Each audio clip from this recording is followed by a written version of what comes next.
नमस्कार दोस्तों, मैं संतोष ESP सिलेक्शन सेंटर में आपका स्वागत और अभिनंदन करता हूँ। आज का पहला क्वेश्चन है, मैं आपको GS का प्रीवियस ईयर क्वेश्चन कराऊंगा प्रैक्टिस के तौर पर। आज का पहला फर्स्ट क्वेश्चन क्या है, आइए देखते हैं। दो एक जैसे बल्ब को किस प्रकार जोड़ने पर अधिक रोशनी मिलेगी? दोनों को श्रेणी क्रम में जोड़ने पर, दोनों को समांतर क्रम में। कोड दिया गया है, दोनों को श्रेणी क्रम में जोड़ देते हैं, उसमें अधिक प्रकाश होगा कि दोनों को समांतर क्रम में जोड़ने पर, या दोनों को समांतर और श्रेणी क्रम में दोनों को जोड़ने पर हमें अधिक रोशनी प्राप्त होगी। कि चौथा ऑप्शन दिया है कि कुछ कहा नहीं जा सकता। तो आप लोग फटाफट जवाब दीजिए। आप लोगों ने सोच लिया होगा आंसर क्या होगा। आंसर इसको किस क्रम में जोड़ने पर, समांतर क्रम में जोड़ने पर हमको अधिक रोशनी मिलेगी। ठीक है, ठीक। अब क्वेश्चन नंबर दूसरा देखते हैं। दूसरा क्वेश्चन क्या कर रहा है, निम्नलिखित में से विश्व में मछली का सबसे बड़ा उत्पादक देश कौन सा है? सबसे बड़ा उत्पादन देश कौन सा है? तो आपने फटाफट आंसर दे रहा। Option B. कौन सा होगा? ऑप्शन बी, चाइना ने। ठीक है, क्योंकि सबसे ज़्यादा उत्पादन देश चीन है, जबकि रूस गैस, प्राकृतिक गैस में सबसे बड़ा उत्पादक देश है। ठीक है, रूस किस में है सबसे ज़्यादा? प्राकृतिक गैस का उत्पादन में रूस जो है प्राकृतिक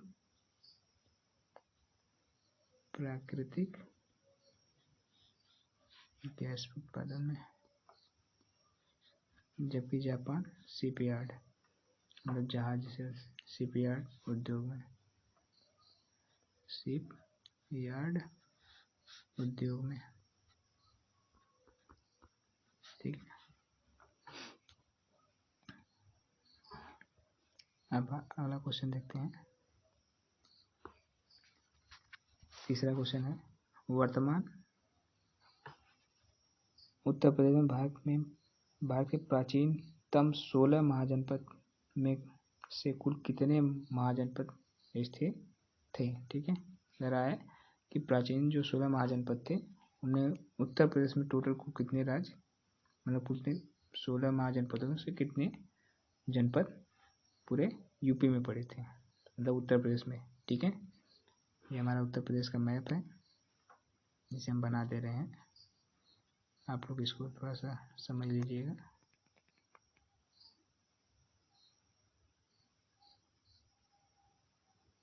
हमारा उत्तर प्रदेश का मैप है। ठीक है, इसमें टोटल महाजनपदों को कितने महाजनपद थे यूपी में बसे। ठीक है, ये हमारा यूपी का मैप है। ठीक है, सब बताइए आप। इसमें टोटल कुल महाजनपद आपने सोच लिया होगा, बता दीजिए। कुछ बच्चे बता भी रहे होंगे और आप सोच भी लिए होंगे। तो इसका आंसर क्या होगा? कुल कितने महाजनपद थे? कुल 8 महाजनपद थे। कितने महाजनपद थे? कुल 8 महाजनपद थे। ठीक, कुल 8 महाजनपद थे। थोड़ा सा सर्दी जुकाम हो गया है, फिर भी हम आपको कोशिश कर रहे हैं पढ़ाने के लिए। आपको कोई तकलीफ नहीं होगी, आप वीडियो को देखिए और मेहनत से पढ़ाई कीजिए। और अपना अगला क्वेश्चन देखते हैं।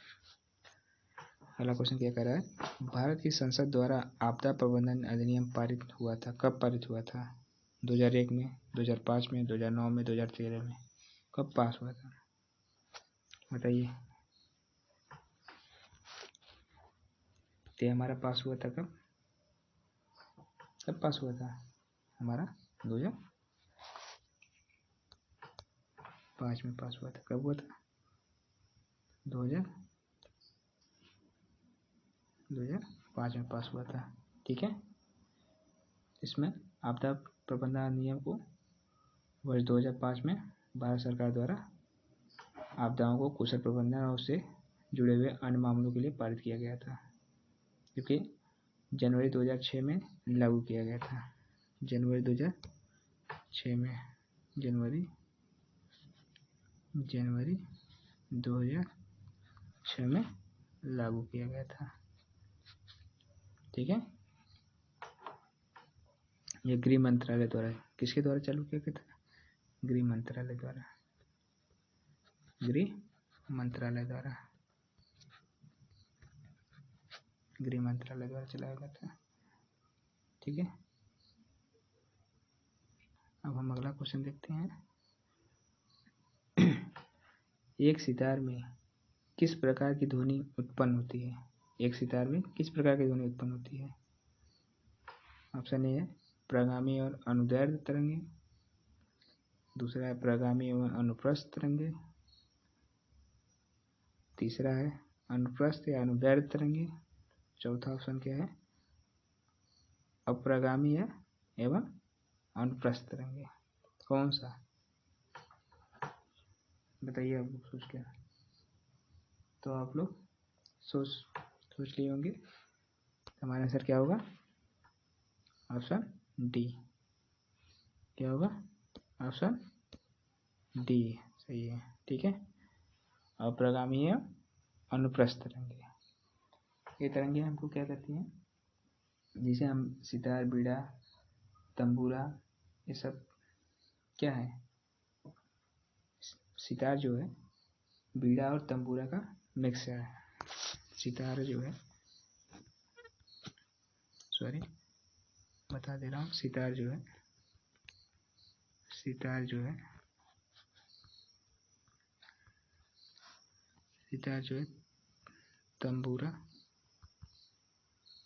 तंबूरा प्लस बीड़ा का मिश्रण है। क्या है? मिश्रण है। ठीक है। इससे बीड़ा और तंबूरे से मिलकर बना होता है। ठीक। इसका आविष्कार किसने किया था? सितार का आविष्कार अमीर खुसरो ने किया था। अमीर खुसरो ने किया था। ठीक है। अमीर खुसरो ने किया था। आप लोग इसको लिखते रहिएगा, क्योंकि आपको आने वाले कई एग्जाम में फायदे, मतलब कुछ न कुछ जरूर सहायता और हेल्प मिलेगी। आप लोग इसको कंटिन्यू रखिए। आइए हम लोग अपना अगला क्वेश्चन देखते हैं। अगला क्वेश्चन क्या कर रहा है? निम्नलिखित में से कौन भारत की सबसे बड़ी मीठे पानी की झील है? भारत में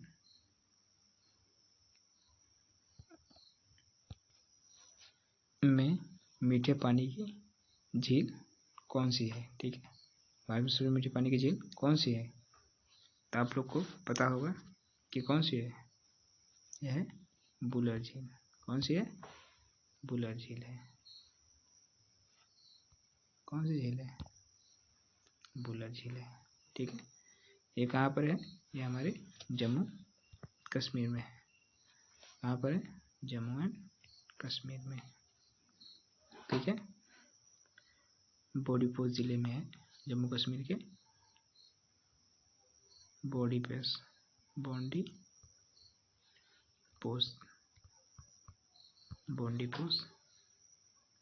जिले में है,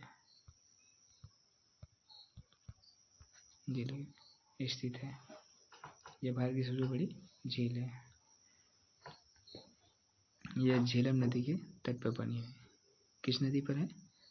झेलम नदी पर। झेलम नदी के तट पर।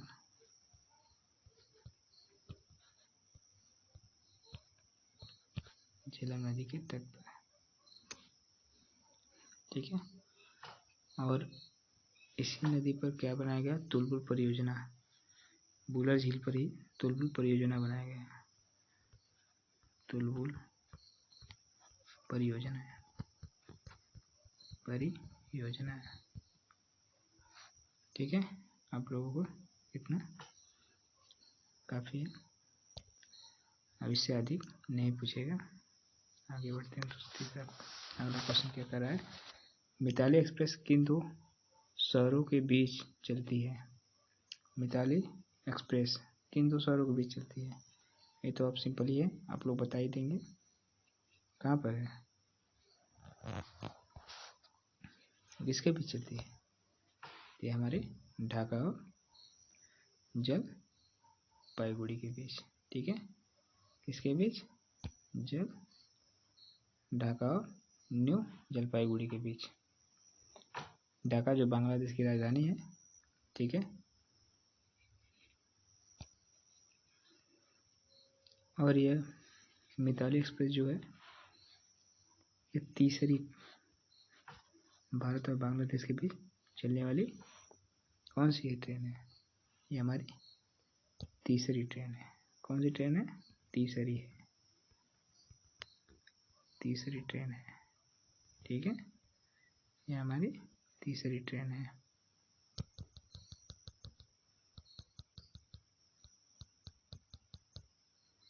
तीसरी,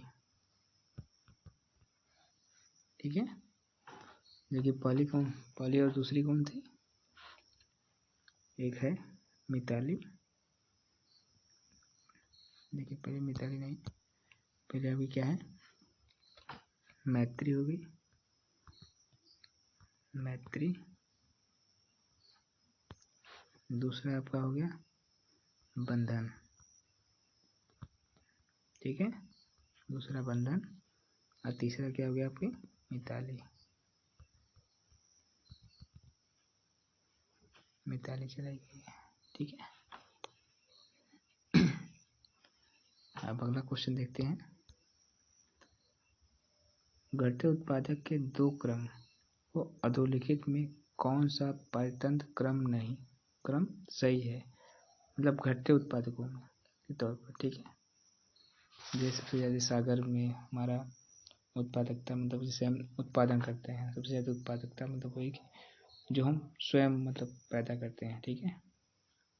जो उत्पादक करते हैं मतलब उत्पादन, जैसे कि हरी घास, पेड़ पौधे, ठीक है, ऐसे ये सब उत्पादक होते हैं जो कि उत्पन्न होते हैं, ठीक।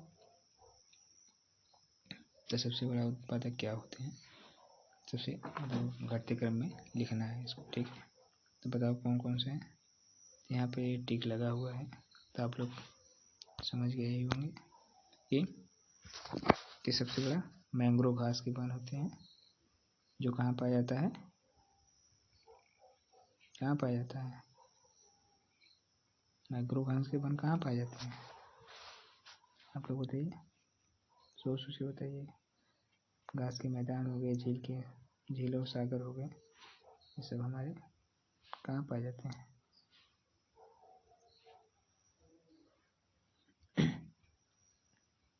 आप लोग सोचकर कमेंट में जवाब दीजिएगा। आइए अब अगला क्वेश्चन देखते हैं,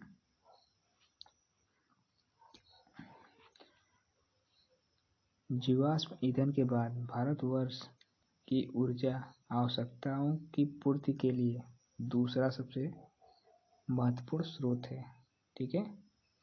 जीवाश्म ईंधन के बाद भारत की ऊर्जा आवश्यकताओं की पूर्ति के लिए दूसरा सबसे महत्वपूर्ण स्रोत कौन सा है, सबसे दूसरा कौन सा महत्वपूर्ण है, बताइए फटाफट। बताइए आप लोग कैसे, कौन सा आंसर सही होगा। देखिए इसका उत्तर क्या होगा, जल विद्युत ऊर्जा, ठीक है। क्या होगा, जल विद्युत ऊर्जा, ठीक है।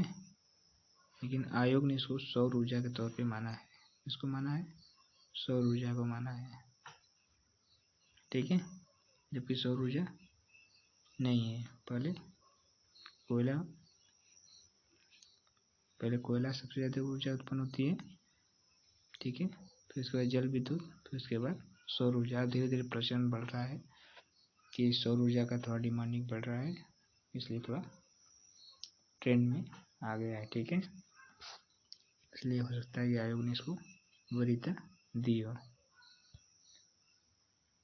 आइए अब अगला क्वेश्चन देखते हैं। राज्य विधानमंडल की बैठक आयोजित करने के लिए कोरम क्या है? मतलब गणपूर्ति, मतलब कितने सदस्य रहेंगे कि बैठक आयोजित किया जा सकता है? तो बताइए।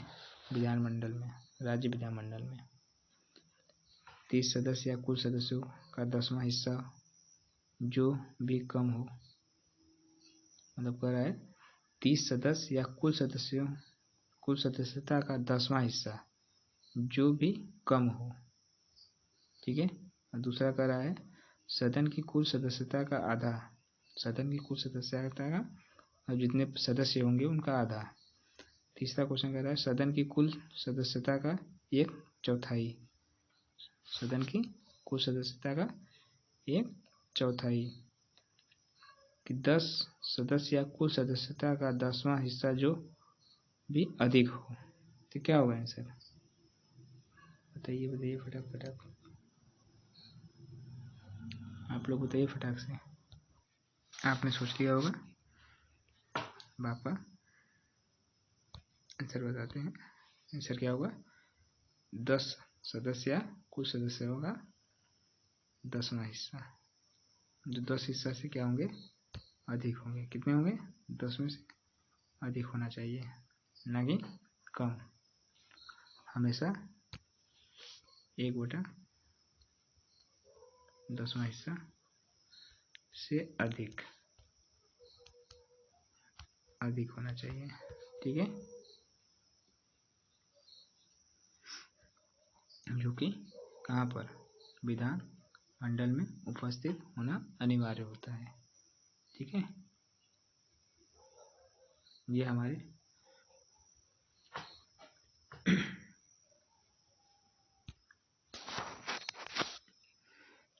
और राज्य विधानसभा का संगठन जो गठन है संविधान के अनुच्छेद 170 में बताया गया था।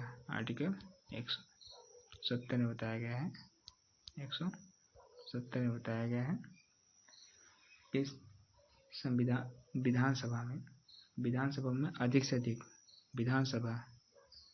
विधानसभा में कम से कम 500 अधिक से अधिक 500 और कम से कम ये अधिक से अधिक है, ठीक है।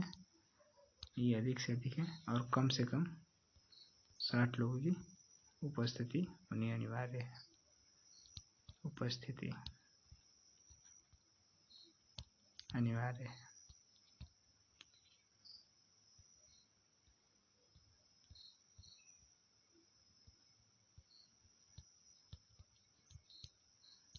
अनिवार्य है, ठीक है। और किसी भी राज्य के विधानसभा सदस्यों की कम से कम न्यूनतम संख्या 10 रखी गई है, ठीक है। आइए हम अगला क्वेश्चन देखते हैं क्या कह रहा है। निम्नलिखित राज्यों में से किसे ई राशन कार्ड सेवा सर्वप्रथम प्रारंभ किया था? किस राज्य ने ई राशन कार्ड सेवा सबसे पहले प्रारंभ किया था?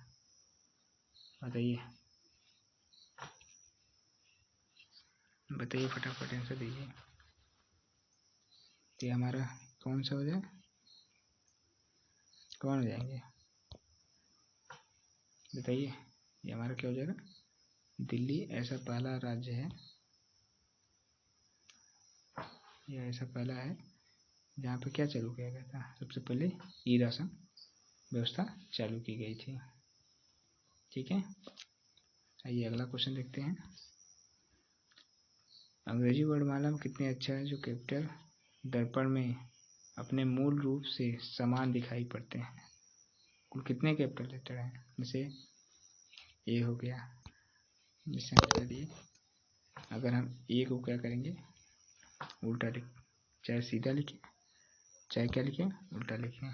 जैसे ए को चाहे ऐसे लिखें चाहे ऐसे लिखें, यही होगा। और क्या हो गया तुम आपका, जैसे यू हो गया, ओ हो गया और टी हो गया, ऐसे हो। ठीक है, तो हम देखते हैं कितने हैं। ए हो गया, सी तो उलट जाएगा, डी ई भी हो जाएगा, गलत हो जाएगा, एफ जी भी, और आपका एक एच हो गया, आई हो गया, जे के नहीं होगा, एल भी नहीं होगा, एम हो गया, एन भी गलत हो जाएगा, ओ हो गया, क्यू भी नहीं होगा, आर भी नहीं होगा, एस भी नहीं, टी हो गया, यू हो गया, भी हो गया, डब्ल्यू हो गया, एक्स हो गया, वाई भी हो गया। वाई टोटल कितने हुए, 1 2 3 4 5 6 7 8 9 10 11, टोटल कितने हुए, कितने हुए बताइए जल्दी। टोटल 11 हुए। ठीक है, तो हमारा क्या होगा आंसर, हमारा आंसर सी होगा। टोटल 11 हैं। ठीक है, टोटल 11 ऐसे कैपिटल लेटर हैं जो मिरर या पानी में देखने पर सेम दिखाई देंगे। मतलब पानी मिरर से नहीं, मतलब हम उसको चाहे किसी टाइप से लिख सकते हैं। ठीक है, आइए अब अगला क्वेश्चन देखते हैं क्या कर रहा है। ब्रिटिश भारत में सैन्य बल पर केंद्रित राजस्व का कुल कितना प्रतिशत व्यय होता था। तो कह रहा है कि ब्रिटिश भारत में सैन्य बल पर केंद्रीय राजस्व का कितना प्रतिशत व्यय होता था उस समय। ठीक है, तो कितना व्यय करते थे टोटल बताइए। टोटल 40% व्यय करते थे। कितने परसेंट व्यय करते थे, 40% व्यय करते थे। ठीक है, यह एक सटीक आंकड़ा नहीं बताया गया है, मतलब एक अनुमानित आंकड़ा बताया गया है कि लगभग 40% किया गया था खर्च। ठीक है, और अगला क्वेश्चन देखते हैं। अगला क्वेश्चन क्या कर रहा है, निम्न में से कौन सी योजना कौशल विकास से संबंधित है। कौन सी योजना कौशल विकास से संबंधित है बताइए। ये तो अभी लेटेस्ट न्यूज़ है, बहुत दिनों की बीती नहीं है, 2015-16 की न्यूज़ है। ये सब करंट अफेयर में आते रहते हैं, क्वेश्चन स्टैटिक्स में पूछते रहते हैं सब। आप किसी भी स्तर की एग्जाम देंगे, चाहे ROCGL CPSI, किसी का भी पेपर देंगे, UP PSC PCS state level कोई भी एग्जाम देंगे, अब इसमें क्वेश्चन ऐसे मिलते रहते हैं। जो सेंट्रल योजनाएं, जो सेंट्रल सरकार निकालती रहती है, वो सब मतलब योजनाएं पूछी जाती हैं। तो ये बताइए कौन सी कौशल योजना विकास से संबंधित है बताइए। स्ट्राइड है, स्ट्राइव है, संकल्प है, श्रेयस है, कौन सा है। तो हमारा क्या हो जाएगा, संकल्प हो जाएगा। क्या हो जाएगा, संकल्प। इसका शुभारंभ 2015 में किया गया था। कितने में, 2015 में किया गया था। और ये युवाओं को बेरोजगार युवाओं को बेरोजगार युवाओं को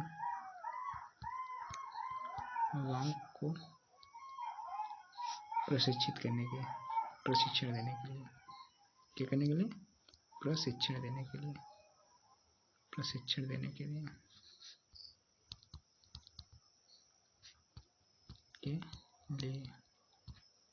ठीक है,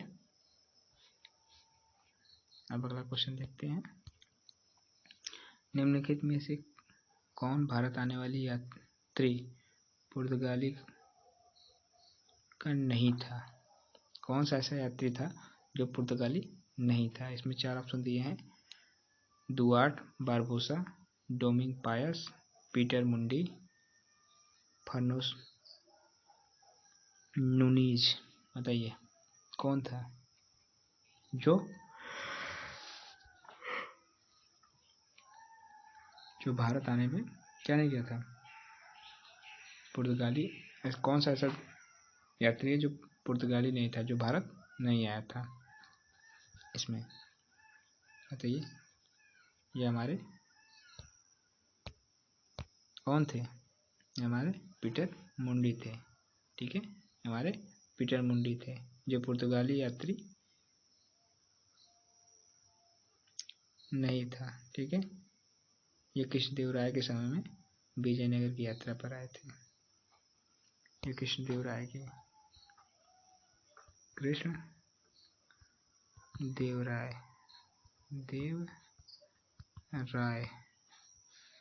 कृष्णदेवराय के समय में कहाँ आए थे? विजयनगर की यात्रा पर आए थे,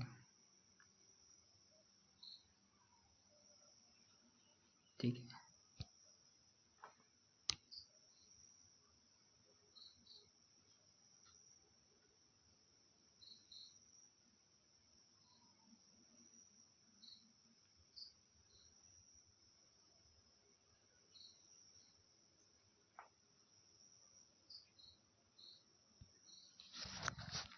ये सॉरी, ये गलत बता दिया मैंने। ये जो टूआर्ट बारबोसा थे, ये कृष्णदेव, ये जो थे ये कृष्णदेवराय के शासनकाल में आए थे। कृष्णदेवराय के शासनकाल में, कृष्णदेवराय के शासनकाल में आए थे, ठीक है। विजयनगर की यात्रा किया था इन्होंने। किसने? विजयनगर की यात्रा की थी। और इन्होंने दक्षिण भारत में सती प्रथा पर वर्णन किया है।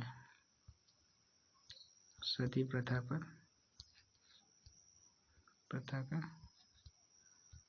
वर्णन किया है,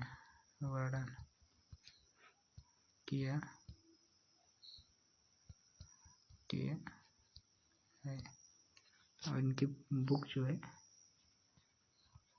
वो वृत्तांत है। क्या है? वृत्तांत में इन्होंने लिखा है सब कुछ, ठीक है। और अगला क्वेश्चन देखते हैं, अगला क्या कहता है। तुलसी के पौधे का औषधि महत्व निम्नलिखित में से करा। तुलसी के पौधे का औषधीय महत्व निम्नलिखित की उपस्थिति के कारण होती है। किसके कारण? किसकी उपस्थिति के कारण यह हमारे जो तुलसी पौधे होते हैं वो औषधि महत्व होते हैं, ठीक है। इसमें क्या पाया जाता है? बताइए तो। इसमें पाया जाता है फिनोल एंड फ्लेवोनॉइड्स, ठीक है, जो तुलसी के औषधि के गुणों के कारण विशेष महत्व दिया जाता है इसका, क्योंकि यह ट्रेनिंग सेवन, ग्लाइकोसाइड, एल्वाइड इसके प्रमुख गुण हैं, ठीक है, जो तत्व हैं जो कि हमें विटामिन, कैल्शियम, जिंक, आयरन और क्लोरोफिल से प्रचुर मात्रा मिलती है इसे, ठीक है। इसमें हमको मतलब काफ़ी मात्रा में हमको ये सब चीज़ें मिलती हैं, ठीक है। अब हम अगला क्वेश्चन देखते हैं। अगला क्वेश्चन क्या कर रहा है। अंग्रेजों के विरुद्ध बनारस विद्रोह का नेतृत्व किसने किया था? अंग्रेजों के विरुद्ध बनारस विद्रोह का नेतृत्व किसने किया था? बताइए आप लोग। बनारस का विद्रोह कौन रोका था? बताइए किसने रोका था? ये रोका था राजा चेत सिंह ने। राजा चेत सिंह जो 16 अगस्त 1781 में 16 अगस्त 1947 में Warren Hasting Warren Hasting.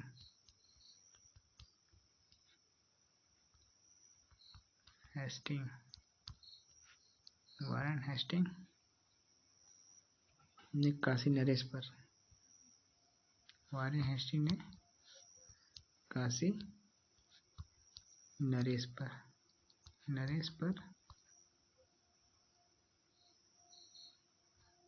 Kashi Naresh Taj Mahal में बंदी बना दिया था।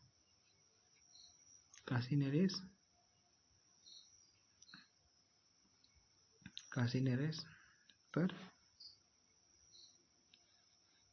पर नहीं, मतलब काशी नरेश के दरबार में, काशी नरेश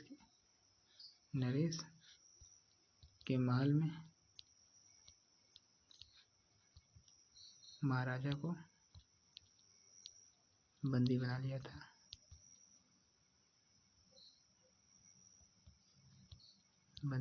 था। ठीक है, क्योंकि हैदर अली के खिलाफ युद्ध लड़ने के लिए राजस्व आवश्यकता थी और चेत सिंह पर राजस्व के लिए दबाव बनाने हेतु बंदी बनाया गया था। ठीक है, इसमें अंग्रेजों के खिलाफ लोगों ने विद्रोह कर दिया था और 200 सैनिक मारे गए थे। ठीक है, आगे देखते हैं अगला क्वेश्चन क्या कर रहा है।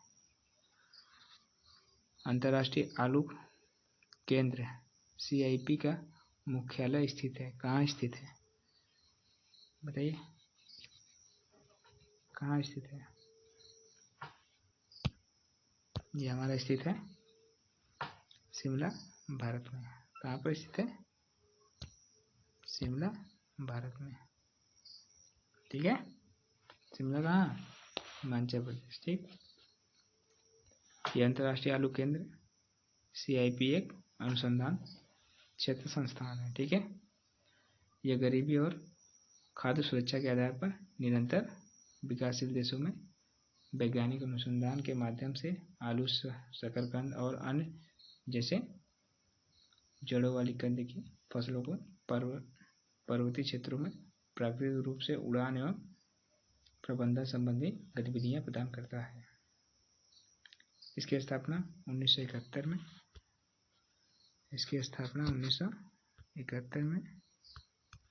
की गई थी, पेरू सरकार द्वारा की गई। इसका हेडक्वार्टर कहाँ है? इसका स्थापना है और हेडक्वार्टर कहाँ है? पेरू में। कहाँ पर? पेरू में। ठीक है,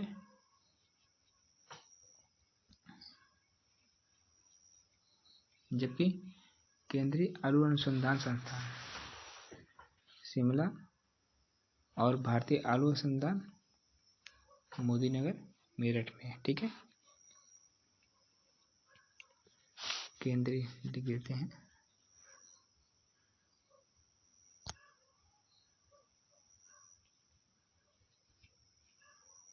चलिए ठीक है, लिख देता हूँ।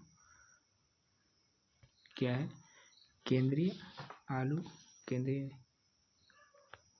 केंद्रीय आलू अनुसंधान आलू अनुसंधान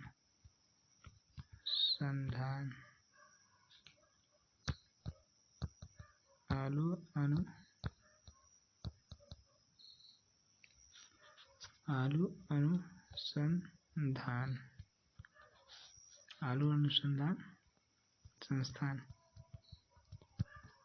कहाँ है? शिमला में। जबकि भारतीय आलू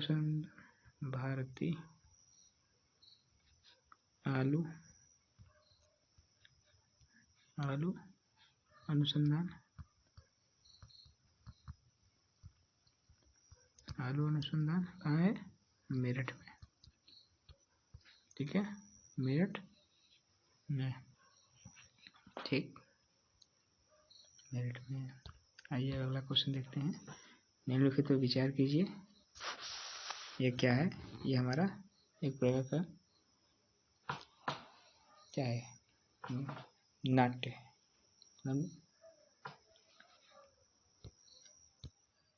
सॉरी नॉट नहीं, जैसे गेम है, ठीक है, गेम मतलब खेल है, यह कहाँ का खेला जाता है, मतलब सब क्या हमारे खेलो इंडिया यूथ गेम के तहत होता है। मतलब इंडिया में जितने भी खेल होते हैं ये हमें परिवार खेलो इंडिया यूथ गेम 2018 में दिल्ली गांधीनगर स्टेडियम में पहला संस्करण हुआ था।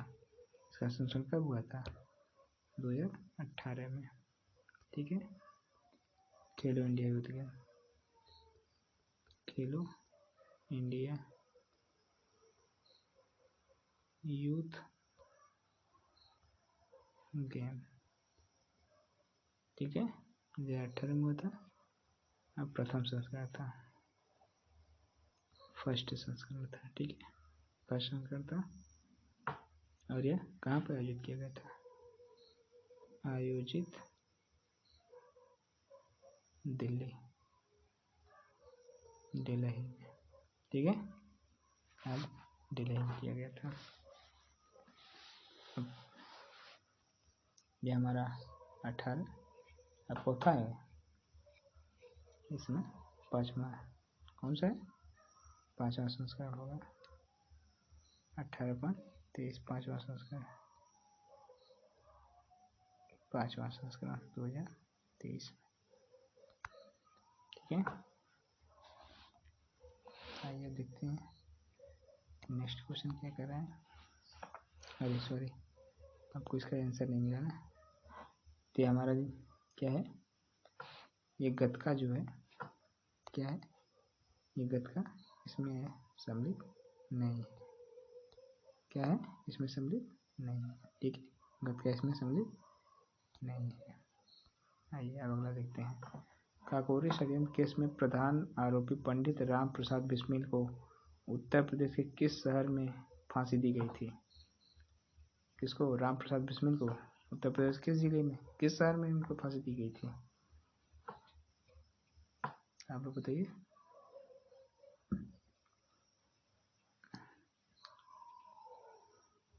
बताइए बताइए बताइए फटाफट बताइए। ये हमारी गोरखपुर में दिया गया था। कहाँ पर दिया गया था? गोरखपुर में दिया गया था। एक काकोरी कांड के, कौन से? काकोरी कांड षड्यंत्र में, ठीक है। ये 19 दिसंबर 1927 की बात है। 19 दिसंबर 1927 की बात है, ठीक है। इसमें शामिल कौन कौन थे? इसमें शामिल कौन कौन थे? इसमें शामिल थे राम प्रसाद बिस्मिल। राम प्रसाद बिस्मिल यही मतलब ये मेन थे, इसमें इनको प्रमुख बनाया गया था, इसका नेतृत्व कर रहे थे। और इसमें शामिल कौन कौन से थे? अशफाक उल्ला खान, अशफाक उल्ला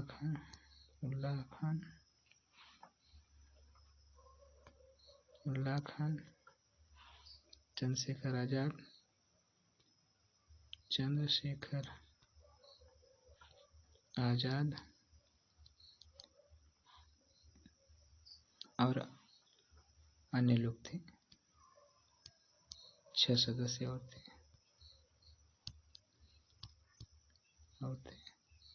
ठीक है, और थे जिन्होंने क्या किया था? काकोरी कांड को लूट लिया था। काकोरी ट्रेन को जो कहाँ से चल रही थी? सहारनपुर, लखनऊ और सहारनपुर के बीच ट्रेन चलती थी, ठीक है। अब अगला क्वेश्चन देखते हैं। अगला क्वेश्चन क्या कर रहा है? इसे सम्मिलित करना है, कौन किससे मिलान करना है, ठीक है। आइए मिलाते हैं कि दिया गया है कि सूची 1 और सूची 2 को सम्मिलित कीजिए एवं नीचे दिए गए कूट का प्रयोग करके सही उत्तर का चयन कीजिए, ठीक है। तब देखते मिलाते हैं। पहला सूची 1 में लोकगीत दिया है और सूची 2 में क्या दिया गया है, अवसर के गुण क्या दिए गए हैं, गायन का अवसर, कब कब यह गाया जाता है। ठीक है, ये हमारा लोकगीत दिया गया है और ये गाने के अवसर कब कब ये सब गाए जाते हैं। तो आइए देखते हैं।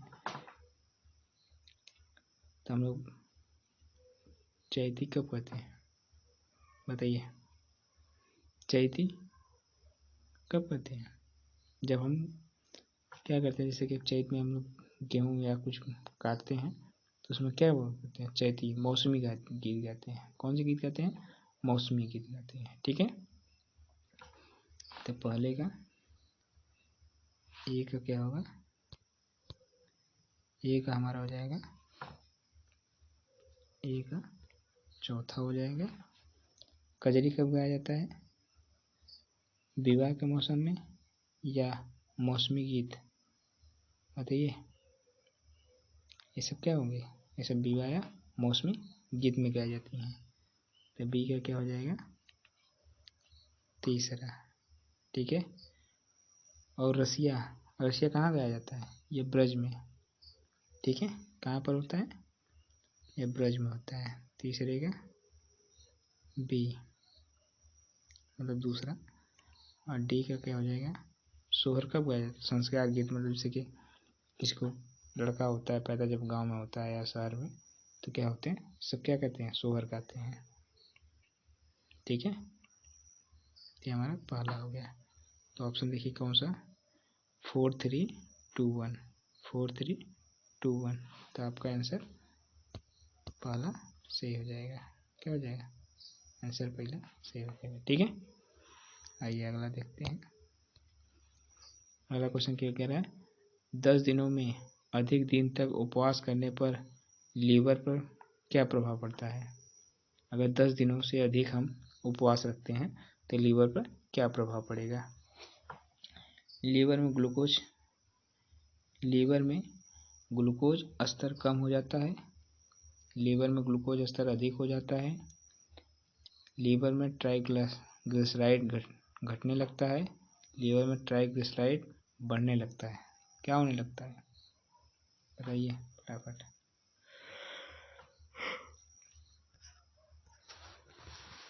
बताइए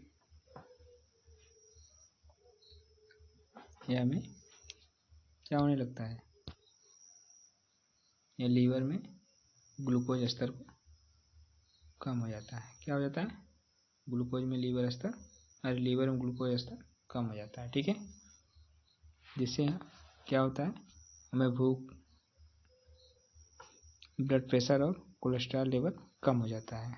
कोलेस्ट्रॉल कम होने के कारण शुगर लेवल की कमी होने लगती है हमारे शरीर में। ठीक है, और हृदय संबंधित बीमारी लाभ मिलता है। जैसे बीमारी कई बीमारियां हमको और ग्रसित होते चले जाते हैं कई बीमारियों से। ठीक है, इसलिए हमें क्या करना चाहिए, अधिक भूखा और काफ़ी दिनों तक नहीं रहना चाहिए, जिससे कि पर्याप्त मात्रा में ग्लूकोज मिलता रहे और लीवर का जो फंक्शन वो कार्य करते रहें। ठीक, आइए अगला क्वेश्चन देखते हैं। जा दिन जन्म भयो का धरती धसी 2.5 हाथ। ये जो उपयुक्त लोकती है, कह रहा है कि उपरोक्त उक्ति हो या लोकती हो का संबंध उत्तर प्रदेश के किस ऐतिहासिक विभूति से है। मतलब ये जो भाषा है वो कहाँ से संबंधित रखता है। ठीक है, कौन सा है, जा दिन जन्म भयो का धरती धसी 2.5 हाथ, क्या है, ये जो लोकती है वो कहाँ पर, यह आला में गाया जाता है। कहाँ पर गाया है, आला में। आला बताइए अब कहाँ गाया जाता है, आला बताइएगा कहाँ गाया जाता है, आला किस क्षेत्र में गाया, आप लोग कमेंट कीजिएगा कि आला कहाँ पर गाया जाता है। ठीक है, आइए अगला क्वेश्चन देखते हैं। उत्तर प्रदेश के विभिन्न स्थानों में आयोजित भारतीय राष्ट्रीय कांग्रेस के अधिवेशन के संदर्भ में सूची 1 सूची 2 को सम्मिलित कीजिए। ठीक है, आइए इसको मिलान करना है। तो देखिए कैसे।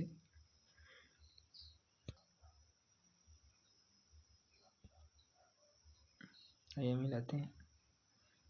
देखिए पहला ऑप्शन क्या है, मेरठ। मेरठ कब बना था, कब बनकर तैयार हुआ था? मेरठ जिला है, मेरठ जिला कब बना था बताइए। आपने मिलान किया। बनारस, देखिए बनारस कब बना था? बनारस बना था हमारा 1905 में। बनारस क्या बना था? बनारस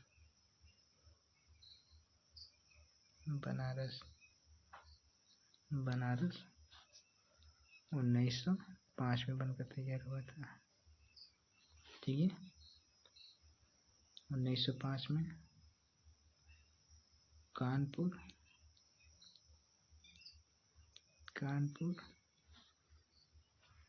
हमारा कब बनकर तैयार हुआ था? कानपुर 1925 में बना था। और हमारा हो गया 1925। अब हमारे पास 2016 बचा और 1946 बचा। अब बताइए मेरठ कब बनकर तैयार हुआ था? मेरठ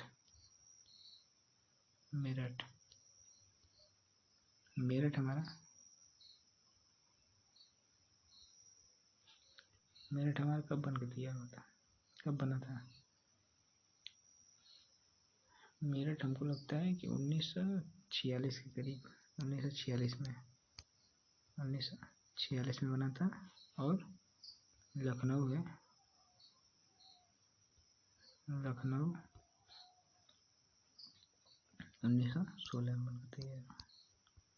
ठीक है, देखिए ये हमारा कौन था? मेरठ पहला। फिर दूसरा कौन था? मेरठ, कानपुर, लखनऊ और बनारस, चौथा हो गया। अब देखिए मिलाते हैं। ये दूसरा हो गया, ये चौथा, मतलब 24। ठीक, फिर कितना हो गया? 96, 3 और ये हमारा 1, 34, 12। कहीं 34, 12 दिख रहा है? 34, 12 मतलब ऑप्शन सी सही है। ऑप्शन कौन सा है? ऑप्शन सी सही है।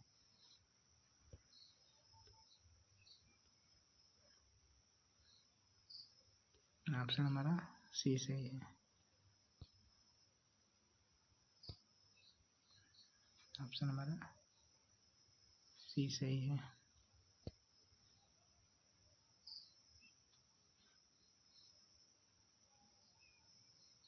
ऑप्शन सी सही है। ठीक है, आइए अगला क्वेश्चन देखते हैं।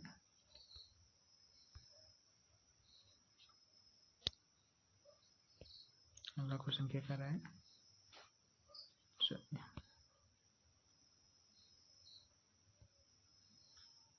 अगला क्वेश्चन कह रहा है उत्तर प्रदेश की कुल जनसंख्या में कार्यबल का प्रतिशत क्या है? कार्यबल मतलब कार्य, कुल कितने प्रतिशत लोग कार्य करते हैं पॉपुलेशन के आधार पर। ठीक है, वर्क फोर्स, द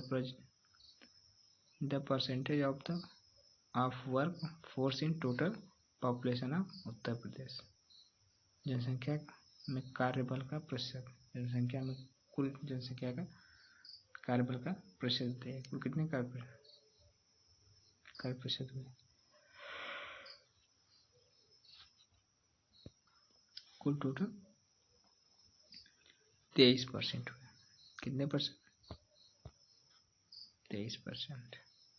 ठीक है, यह 2011 की जनगणना के अनुसार अनुमान लगाया गया है कि 23% जो जनसंख्या का कार्यबल प्रतिशत है। आइए अगला क्वेश्चन देखते हैं। भारत में पहला रबर टायर आधारित मेट्रो कहाँ बनाया गया है? भारत में पहला रबर टायर आधारित मेट्रो कहाँ बनाया गया था? बताइए बताइए बताइए बताइए। ये हमारे नासिक में। कहाँ बनाया गया था? ये नासिक में बनाया गया था। ये टायर मेट्रो पेरिस, हांगकांग समेत कई देशों की सफलताओं में चल रही थी। ठीक है, इसकी रफ्तार 60 किलोमीटर प्रति घंटा की स्पीड चलती है। इसकी जो 60 किलोमीटर प्रति घंटा आवर्स, ठीक है, किलोमीटर है, किलोमीटर आवर्स की स्पीड से चलती है। यह महाराष्ट्र के नासिक से स्टार्ट होती है। महाराष्ट्र के नासिक से शुरुआत की गई थी। आइए अगला क्वेश्चन देखते हैं। कानपुर के उत्तर प्रदेश स्थित भीतरगाम मंदिर में मंदिर के संदर्भ में निम्नलिखित में से कौन सा कथन सही है? अब देखिए क्वेश्चन क्या कह रहा है। इस मंदिर का निर्माण 5वीं सदी ईस्वी से 6वीं सदी ईस्वी के मध्य हुआ था। ईंटों से निर्मित यह भारत के प्राचीनतम मंदिरों में से एक है। बताइए कथन एक सही है कि दो सही है कि दोनों सही है कि ना तो एक और ना ही दो? क्या नहीं है बताइए बताइए बताइए फटाक से। ये हमारा आंसर 2 होगा, क्योंकि यहाँ पे जो थे कानपुर में उत्तर भीतरी गांव मंदिर जो थे बने हुए थे वो किस चीज़ के बने थे? ईंटों से निर्मित बने। ईंटों से निर्मित यह भारत की प्राचीनतम मंदिरों में से एक है। ठीक है, क्यों? क्योंकि यह कानपुर के भीतरी गांव में मंदिर का जो गुप्त साम्राज्य द्वारा बनाई गई 5वीं सदी की, मतलब 5वीं सदी में बनाई गई थी। किस सदी में? 5वीं सदी में। ठीक है, 5वीं सदी में ऐसा मंदिर है गुप्त साम्राज्य में बनाया गया था। गुप्त साम्राज्य में बनाया गया था। ठीक है, यहाँ पे ईंटों के निर्मित संबंधित मिले हैं। ठीक है, आगे बढ़ते हैं। अगला क्वेश्चन देखते हैं। मोनोक्लाइमैक्स एकल चरण सिद्धांत का प्रतिपादन किया था। कौन किया था? बताइए। मोनोक्लाइमैक्स एकल सिद्धांत ये क्या है? ये पर्यावरण संबंधित है। ये क्या है? एक परिकल्पना है, एक संकल्पना है। क्या है? एक संकल्पना है। संकल्पना है जो किसके प्रति है? पर्यावरण के प्रति। किसके प्रति? पर्यावरण के प्रति। जो जीवों का विकास और उनकी प्रजाति के एक आचरण से ज़्यादा होना था। ठीक है, ये किसने किया था? बताइए। यह F.E. क्लेमेंट ने किया था। किसने किया था? F.E. क्लेमेंट ने किया था। आइए अगला क्वेश्चन देखते हैं। निम्नलिखित में कौन सा सही सम्मिलित नहीं है? विदेशी यात्री है या भारत पर आक्रमण कब और कुछ कौन सा यात्री कब आया था? ठीक है, आइए मिलाते हैं। फायान कब आया था? फायान किसके शासनकाल में आया था? बताइए। यहाँ पे देखिए क्वेश्चन पूछ रहा है सम्मिलित नहीं है। क्या नहीं है? सम्मिलित नहीं है। यहाँ बहुत मोस्ट इम्पोर्टेंट देखा जाता है। यहाँ से हम लोग क्वेश्चन गलती कर बैठते हैं। बताइए। फायन ये जो था किसके शासनकाल में आया था? चंद्रगुप्त द्वितीय के। किसके? चंद्रगुप्त द्वितीय। ये चंद्रगुप्त द्वितीय के शासनकाल में, मतलब 339 से 399 से 414 के ईस्वी में चंद्रगुप्त द्वितीय। चंद्रगुप्त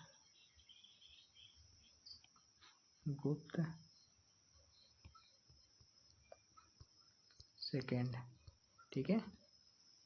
जबकि वेंगसन हर्षवर्धन काल में 629 से 645 शासनकाल में ही आया था। ये भी सही है, ये भी सही है, ये भी सही है, ये भी सही है। किसके? वेंगसन हर्षवर्धन, हर्षवर्धन हर्षवर्धन काल में, ठीक है। फिर अत सिंह किसके शासनकाल में आया था? बताइए आप लोग। यह एक चीनी बौद्ध यात्री था, ठीक है। बताइए किसके शासनकाल में आया?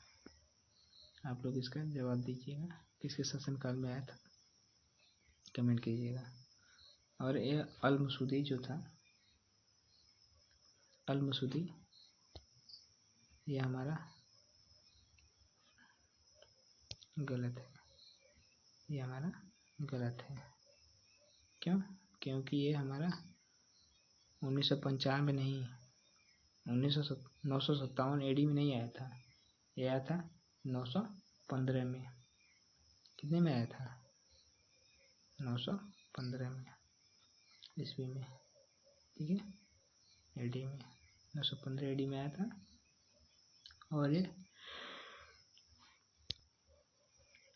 यह एक मतलब भूगोल वेत्ता था, मतलब यह भूगोल के बारे में, भौगोलिक क्षेत्र में इसका ज़्यादा रुचि था, ठीक। और यह 995 में इसकी मृत्यु हो गई थी। 997 में, करीब 997 में मृत्यु हो गई थी इसकी, ठीक है। 997 ईस्वी में इसकी मृत्यु हो गई थी, मृत्यु, ठीक है। बगदाद। आप अगला क्वेश्चन देखते हैं, आज का अंतिम क्वेश्चन देखते हैं। आज का अंतिम क्वेश्चन क्या है कि सूची 1 और सूची 2 से मिलान करना है। देखिए पहला क्या है, द्वितीय आंग्ल मैसूर युद्ध कब हुआ था? द्वितीय आंग्ल मैसूर कब हुआ था? बताइए फटाफट। द्वितीय मैसूर युद्ध,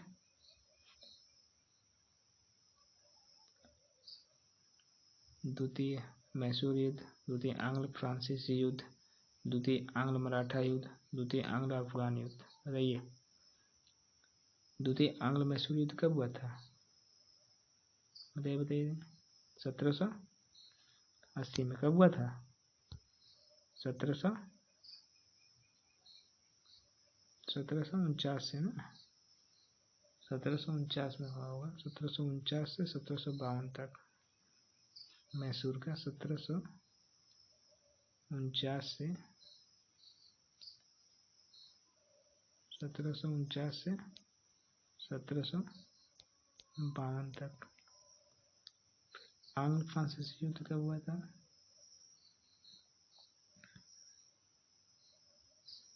बताइए।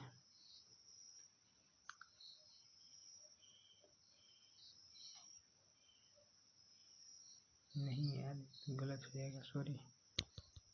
ये हमारा 1780 में हुआ होगा, 1780 में। ये हमारा 1780 में हुआ है, 80 से 84 के बीच, ठीक है। फिर दूसरा क्या है, द्वितीय आंग्ल फ्रांसीसी युद्ध कब हुआ था? 1949 में। कितने?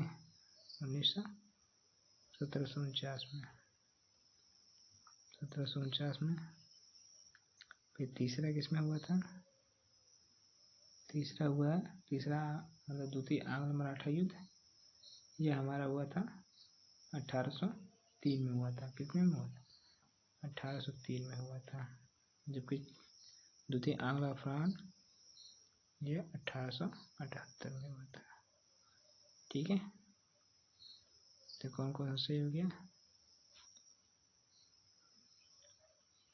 ये हो गया पहला,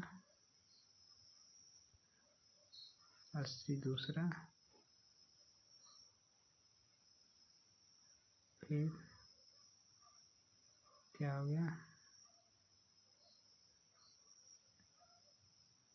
चौथा और तीसरा। तो ऑप्शन कितना हो गया? 24 13। 24 13 कहाँ पर है? 24 13 हमारा 24 13 ये ऊपर है, पहला फर्स्ट ऑप्शन। ठीक है, ये हमारा फर्स्ट ऑप्शन सही है। तो आज के लिए बस इतना ही। आप लोग क्वेश्चन को सॉल्व कीजिए और जो भी त्रुटि हो कमेंट कीजिए। उसके लिए मैं उसको अच्छे से डिटेल से समझाऊंगा। और थ्योरी क्लास थोड़ा ज्वाइन कीजिए, जिससे हम आपको अच्छे से अच्छे कंटेंट दे सकें। और प्रैक्टिस और आर के लिए मैं स्पेशल क्वेश्चन टेस्ट सीरीज कराता रहूँगा। टॉप 30 अभी तो टॉप 30 करा रहा हूँ, फिर आने वाले समय में आपका टोटल 100 क्वेश्चन कराएंगे। डेली आपका टेस्ट चलता रहेगा और आप पढ़ डेली मतलब कहीं भी आप पढ़िए, पढ़ने के बाद आप मॉक टेस्ट देते रहिए, जिससे आपको पता चलेगा कि आयोग कहाँ कहाँ से क्वेश्चन बना रहा है। ठीक है, इससे आपकी प्रैक्टिस बनी रहेगी। ठीक है, और मैं करंट अफेयर की क्लासें डेली की डेली आपको देता रहूँगा। और जो शॉर्ट मतलब शॉर्ट नोट्स के तौर पर मैं आपको क्वेश्चन अवेलेबल कराऊँगा। ठीक है, आप इसको आप PDF चाहेंगे तो PDF में मिल जाएगा, और यदि आप नोट्स बनाना चाहेंगे उससे बेस्ट और कुछ नहीं है। आप खुद से नोट्स बनाएंगे और बेस्ट रहेगा। मैं छोटा उसको जितना छोटा कर सकता हूँ उतना मैं छोटा बनाकर क्वेश्चन आपको प्रोवाइड करता रहूँगा। ठीक है, आज के लिए बस धन्यवाद। आज के लिए बस इतना ही, धन्यवाद। ओके।